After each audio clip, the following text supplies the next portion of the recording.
Just 10 ನಿಮಿಷದಲ್ಲಿ ಈ ದೋಸೆನ ಇನ್ಸ್ಟೆಂಟಾಗಿ ಮಾಡಿದ್ದೀನಿ. ಒಂದು ಸಲ ಟೇಸ್ಟ್ ಮಾಡೋವರೆಗೂ ಖಂಡಿತ ಇನ್ಸ್ಟೆಂಟಾಗಿ ಇಷ್ಟು ಚೆನ್ನಾಗಿ ಬರುತ್ತಾ ಅಂತ ನಂಬೋದಕ್ಕೆ ಆಗೋದಿಲ್ಲ. ಪೇಪರ್ ರೀತಿಲಿ ಎಷ್ಟು ಚೆನ್ನಾಗಿ ದೋಸೆ ಮಾಡ್ಕೋಬೋದು ಗೊತ್ತಾ. ಈ ಬ್ಯಾಟರ್ ಮಾಡೋದಕ್ಕೆ 10 ನಿಮಿಷ ಸಾಕು. ಇದಕ್ಕೆ ಕಾಂಬಿನೇಷನ್ ಆಗಿ ಸಿಂಪಲ್ ಆಗಿರೋ ಚಟ್ನಿ ರೆಸಿಪಿನೂ ನೋಡ್ಬಿಡೋಣ. ಮೊದಲಿಗೆ ಮಿಕ್ಸಿ ಜಾರ್ಗೆ ಉಳಿದಿರೋ ಅಂಥ ಅನ್ನ 1 ಕಪ್ ಹಾಕ್ಕೊಂಡಿದ್ದೀನಿ. ನಂತರ 1 ಕಪ್ ಆಗೋವಷ್ಟು ರವೆನ ಹಾಕ್ಕೊಂಡಿದ್ದೀನಿ. ಉಪ್ಪಿಟ್ಟೆಲ್ಲ ಮಾಡ್ತೀವಲ್ಲ ಅದೇ ರವೆ. ಅರ್ಧ ಕಪ್ಪು ಗಟ್ಟಿ ಮೊಸರನ್ನ ಹಾಕ್ತಾ ಇದ್ದೀನಿ. ಅನಂತರ ಇದಕ್ಕೆ 1/4 ಕಪ್ ಆಗುವಷ್ಟು ಅಕ್ಕಿ ಹಿಟ್ಟು ನಾನಿಲ್ಲಿ ಒಂದು 3 ಟೇಬಲ್ ಸ್ಪೂನ್ ಹಾಕ್ಕೊಂಡಿದ್ದೀನಿ. ಆ ಕ್ರಿಸ್ಪಿನೆಸ್ಗೋಸ್ಕರ ಅಕ್ಕಿ ಹಿಟ್ಟಿಲ್ಲ ಅನ್ನೋರು ಗೋಧಿ ಹಿಟ್ಟು ಬೇಕಾದರೂ ಹಾಕೋಬೋದು, ಬಟ್ ಸ್ವಲ್ಪ ಟೆಕ್ಸ್ಚರು ಡಿಫರ್ ಆಗುತ್ತೆ. ರುಚಿಗೆ ತಕ್ಕಷ್ಟು ಉಪ್ಪು, ಒಳ್ಳೆ ಗೋಲ್ಡನ್ ಬ್ರೌನ್ ಬರೋದಕ್ಕೆ ನಾನಿಲ್ಲಿ 1 ಟೀ ಸ್ಪೂನ್ ಆಗುವಷ್ಟು ಸಕ್ಕರೆ ಹಾಕ್ಕೊಂಡಿದ್ದೀನಿ. ನಂತರ ಮೊದಲಿಗೆ 1 ಕಪ್ ನೀರನ್ನು ಸೇರಿಸ್ತಾ ಇದ್ದೀನಿ. ಎಲ್ಲ ಪದಾರ್ಥನೂ ಕಪ್ಪಿನ ಅಳತೆಯಲ್ಲೇ ತೊಗೊಳ್ಳಿ ಅಥವಾ ಒಂದು ಗ್ಲಾಸ್ ಇಟ್ಕೊಂಡು ಗ್ಲಾಸ್ ಅಳತೆಯಲ್ಲೇ ತೊಗೊಳ್ಳಿ. ನೀರು ಹಾಕಿದ್ಮೇಲೆ ಈ ರೀತಿ ಸ್ಪೂನಿಂದ ಎಲ್ಲವನ್ನು ಒಂದ್ಸಲಿ ಚೆನ್ನಾಗಿ ಮಿಕ್ಸ್ ಮಾಡ್ಕೊಳ್ಳೋಣ. ರವೆ ಇರೋದ್ರಿಂದ ನೀರು ಅಬ್ಸರ್ವ್ ಮಾಡ್ಕೊಬಿಡುತ್ತೆ. ನಾನು ಇನ್ನೊಂದು ಅರ್ಧ ಕಪ್ ಮತ್ತೆ ನೀರು ಹಾಕ್ಕೊಂಡಿದ್ದೀನಿ. ಟೋಟಲ್ 1.5 ಕಪ್ ನೀರು ಹಾಕಿದ್ದೀನಿ. ನುಣ್ಣಗೆ ಒಂದು 2 ನಿಮಿಷ ಕಂಟಿನ್ಯೂಸ್ ಆಗಿ ಗ್ರೈಂಡ್ ಮಾಡಿಕೊಂಡ್ರೆ ಫೈನ್ ಪೇಸ್ಟ್ ಆಗುತ್ತೆ. ನೋಡಿ ನಾನು ತೋರಿಸ್ತಿದ್ದೀನಿ ಅಲ್ಲ, ಈ ರೀತಿ ಇರಬೇಕು.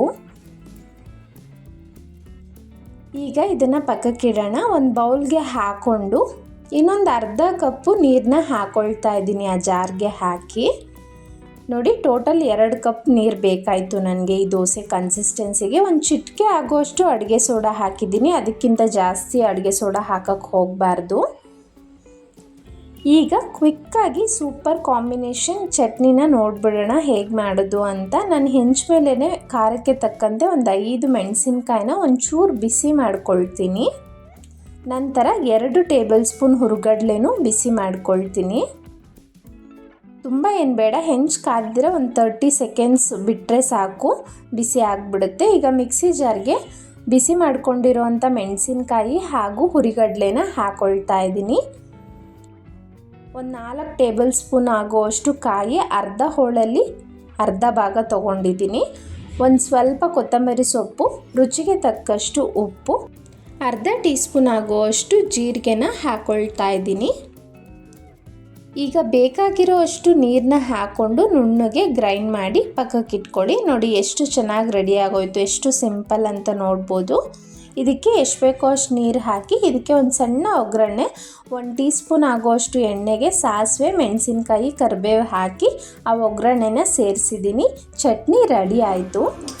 ನೋಡಿ ಈ ಕಡೆ ಹೆಂಚು ಚೆನ್ನಾಗಿ ಕಾಯೋದಕ್ಕೆ ಇಟ್ಟಿದ್ದೆ. ಈ ರೀತಿ ಚೆನ್ನಾಗಿ ಕಾದಿರಬೇಕು. ನಾನು ಟಿಶ್ಯೂಯಿಂದ ವಾಟರೆಲ್ಲ ಕ್ಲೀನ್ ಮಾಡಿಕೊಂಡು ದೋಸೆ ಹಾಕಬೇಕಾದ್ರೆ ಸ್ಟವ್ನ ಕಂಪ್ಲೀಟ್ ಲೋ ಫ್ಲೇಮಲ್ಲಿ ಇಟ್ಕೊಳ್ಳಿ. ನಂತರ ನಿಮಗೆ ಎಷ್ಟು ಅಗಲ ಬೇಕೋ ಅಷ್ಟು ಅಗಲ ಪೇಪರ್ ರೀತಿ ಬೇಕಾದರೂ ಹಾಕ್ಕೊಳ್ಬೋದು.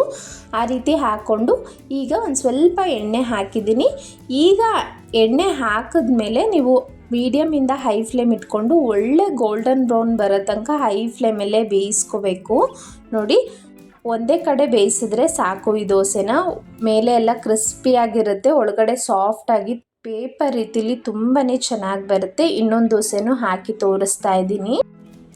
ನನ್ನ ಚಾನಲ್ನಲ್ಲಿ ಇನ್ಸ್ಟೆಂಟಾಗಿ ಮಾಡೋ ಅಂಥ ಹಲವಾರು ರೀತಿಯ ದೋಸೆ ಇದೆ ಆಲ್ರೆಡಿ. ಇಂಟ್ರೆಸ್ಟ್ ಇರೋರು ಚೆಕ್ ಮಾಡ್ಬೋದು. ನೋಡಿ ಹೆಂಚೆಲ್ಲ ಚೆನ್ನಾಗಿ ಕಾದ್ಮೇಲೆ ಮತ್ತೆ ಲೋ ಫ್ಲೇಮ್ ಇಟ್ಕೊಂಡು ದೋಸೆನ ಹಾಕ್ತಾ ಇದ್ದೀನಿ. ಎಣ್ಣೆ ಅಥವಾ ತುಪ್ಪನ ಹಾಕ್ಕೊಳ್ಳಿ. ಈಗ ಮೀಡಿಯಮ್ ಟು ಹೈ ಫ್ಲೇಮ್ ಇಟ್ಕೊಂಡು ಒಳ್ಳೆ ಗೋಲ್ಡನ್ ಬ್ರೌನ್ ಬರೋ ತನಕ ಬಿಡಬೇಕಾಗುತ್ತೆ. ಒಳ್ಳೆ ಬಣ್ಣ ಬಂದಿದೆ, ಕ್ರಿಸ್ಪಿಯಾಗಿ ದೋಸೆ ರೆಡಿ ಆಗಿದೆ. ಈಗ ಈ ದೋಸೆನ ತೆಗಿತಾ ಇದ್ದೀನಿ. ರೆಗ್ಯುಲರ್ ದೋಸೆಗಿಂತನೂ ಇದು ಟೇಸ್ಟು ತುಂಬಾ ಚೆನ್ನಾಗಿರುತ್ತೆ. ಇನ್ಸ್ಟೆಂಟಾಗಿ ಮಾಡಿರೋದು ಅಂತ ನಂಬೋದಕ್ಕೆ ಆಗೋದಿಲ್ಲ. ಎಷ್ಟು ದೋಸೆ ಕೊಡ್ತಿದ್ರು ತಿಂತಾನೆ ಇರ್ತಾರೆ, ಅಷ್ಟು ಟೇಸ್ಟಿಯಾಗಿರುತ್ತೆ. ಒಂದು ಸಣ್ಣ ಟಿಪ್ಸ್ ಏನು ಅಂದರೆ, ಪ್ರತಿ ಸಲ ದೋಸೆ ಹಾಕೋದಕ್ಕಿಂತ ಮುಂಚೆ ಈ ರೀತಿ ಮಿಕ್ಸ್ ಮಾಡಿಬಿಟ್ಟೆ ನಾವು ದೋಸೆ ಹಿಟ್ಟನ್ನು ತಗೋಬೇಕು. ದೋಸೆ ಹಾಕಬೇಕಾದ್ರೆ ಆ ಬಿಸಿಗೆ ಹಿಟ್ಟು ಅಂಟ್ಕೊಬಿಡುತ್ತೆ, ಆಗ ನಾವು ಸ್ಪ್ರೆಡ್ ಮಾಡೋದಕ್ಕೆ ಆಗೋದಿಲ್ಲ. ಅದರಿಂದನೇ ಕಂಪ್ಲೀಟ್ ಲೋ ಫ್ಲೇಮ್ ಇಟ್ಕೊಳ್ಳಿ ದೋಸೆ ಹಾಕಬೇಕಾದ್ರೆ ಹೆಂಚ ಮೇಲೆ. ಈಗ ಈ ರೀತಿ ಸ್ಪ್ರೆಡ್ ಮಾಡ್ಕೊಂಡ್ಮೇಲೆ ನೀವು ಸ್ಟವ್ನ ಮತ್ತೆ ಅಡ್ಜಸ್ಟ್ ಮಾಡ್ಕೋಬೋದು ಮೀಡಿಯಮ್ ಟು ಹೈ ಫ್ಲೇಮ್. ಈ ದೋಸೆ ಬ್ಯಾಟರ್ ಸ್ಪೆಷಲ್ ಏನು ಅಂದರೆ ನಿಮ್ಗೆ ಇದೇ ರೀತಿ ಮಾಡಬೇಕು ಅಂತ ಏನಿಲ್ಲ. ಸೆಟ್ ದೋಸೆ ಬೇಕಾದರೂ ಸಾಫ್ಟಾಗಿ ಫ್ಲಫಿಯಾಗಿ ಬರುತ್ತೆ, ಆ ರೀತಿ ಬೇಕಾದರೂ ಮಾಡ್ಕೋಬೋದು. ನಾನು ಹೇಳಿರೋ ಅಂಥ ಸಣ್ಣ ಸಣ್ಣ ಟಿಪ್ಸ್ನ ಫಾಲೋ ಮಾಡಿದ್ರೆ ನಿಮಗೂ ಇದೇ ರೀತಿ ಪರ್ಫೆಕ್ಟಾಗಿ ದೋಸೆ ಬರುತ್ತೆ. ಸಿಂಪಲ್ ಆಗಿರೋವಂಥ ಚಟ್ನಿ ರೆಸಿಪಿನೂ ನೋಡಿದ್ರಿ ಅಲ್ವಾ. ಈ ದೋಸೆ ಜೊತೆ ಚಟ್ನಿ ಒಂದೊಳ್ಳೆ ಕಾಂಬಿನೇಷನ್ ಅಂತ ಹೇಳ್ಬೋದು. ಲಂಚ್ ಬಾಕ್ಸ್ಗಾಗಲಿ ಅಥವಾ ದಿಢೀರಂತ ಬ್ರೇಕ್ಫಾಸ್ಟ್, ಡಿನ್ನರ್ ಯಾವಾಗ ಬೇಕಾದರೂ ಮಾಡ್ಕೊಬಿಡ್ಬೋದು. ಎಷ್ಟು ಸಿಂಪಲ್ಲಾಗಿ ಮಾಡಿದೆ ಅಂತ ನೋಡಿದ್ರಿ ಅಲ್ಲ. ಇದೇ ರೀತಿ ರೆಸಿಪೀಸ್ಗಾಗಿ ನಮ್ಮ ಚಾನಲ್ನ ಸಬ್ಸ್ಕ್ರೈಬ್ ಮಾಡ್ಕೊಳ್ಳಿ, ಬೆಲ್ ಐಕಾನ್ ಕ್ಲಿಕ್ ಮಾಡಿ.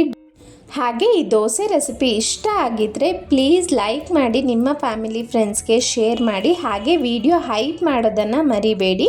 ಈ ಸ್ಕ್ರೀನ್ ಎಂಡಲ್ಲೇ ನಾನು ಇನ್ನೂ ಹಲವಾರು ರೀತಿಯ ಇನ್ಸ್ಟೆಂಟ್ ದೋಸೆ ರೆಸಿಪೀಸ್ನ ಅಟ್ಯಾಚ್ ಮಾಡಿರ್ತೀನಿ, ನೋಡ್ಬೋದು. ಅಥವಾ ಡಿಸ್ಕ್ರಿಪ್ಷನಲ್ಲಿ ಲಿಂಕ್ಸ್ನೂ ಸಹ ಕೊಟ್ಟಿರ್ತೀನಿ. Thank you so much for watching.